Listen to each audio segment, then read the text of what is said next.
Back as far as early elementary school, I can remember my teachers being irritated with me for doodling. During lessons, in my margins, on my worksheets, I'd even sneak it into how I wrote my name to get away with having something to distract myself with in the classroom. Something controlling just the right amount of my attention so that I could rein it in and concentrate on what I was being told. More than a handful of doodles were torn up or thrown out, somehow it made paying attention easier. I was raised by people who weren't very open to the possibility of children even having ADHD, but this repetitive problem arose with me in my doodling.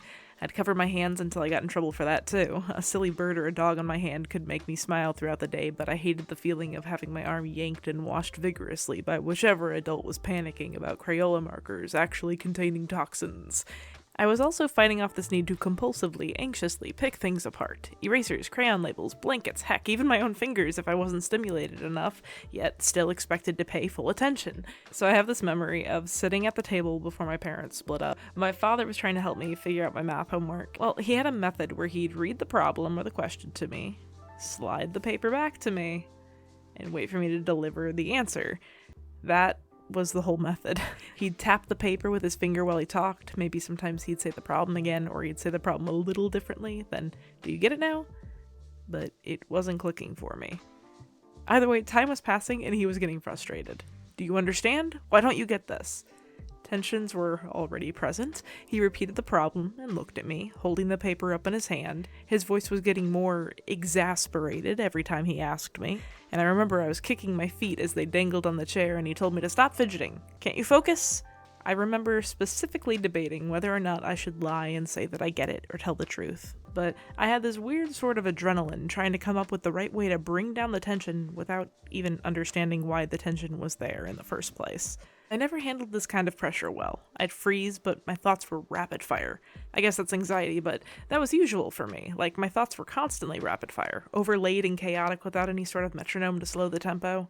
But when I was under the pressure of someone upset with me, waiting for a direct response, be it a teacher, my father, or anyone upset enough, I would freeze.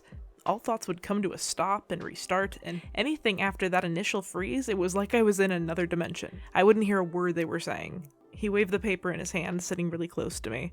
Do you get it? Why is this so hard for you? Can't you focus? And I said, do you want to hear a knock-knock joke? His eyes went wide, as if for a fraction of a second he thought that I, a 6-year-old, was completely screwing with him. I don't remember if I turned in that homework assignment. Probably not, honestly. At one point, I remember having an application I was supposed to fill out and send back, and the counselors at that specific school were screening students for class placements. Ooh, that's a lot of S sounds. The pressure of having good grades to stay in good graces meant that I qualified for a gifted program, but I also qualified for screening for ESE, that is, the class with the tailored accommodations for students disabled or who needed to approach lessons with different guidelines, and I was qualified for this because my counselor and teachers agreed. I had trouble focusing.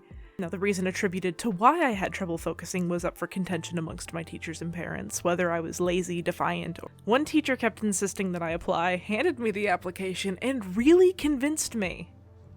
And I forgot about it. Immediately.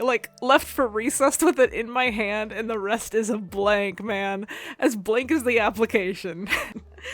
But then I'd end up back in the counselor's office for the forms my parents filled out to put me in the gifted program. And I hadn't done the entry tests yet. This was just me talking to a person in a uniform that I hadn't met before, and for the life of me, I don't remember 90% of the conversation. But what I do remember is her saying with worry in her voice, "Are you sure you won't have trouble focusing?" And I froze. The combination of "are you sure" and "you won't" was confusing. And if I'd said yes, that could have been the wrong answer. And if I'd said no, that could have been the wrong answer. So I said, I don't understand that. And she said, you don't know what focusing is? Well, that wasn't what I meant. No, I started to reply, but I was stuck.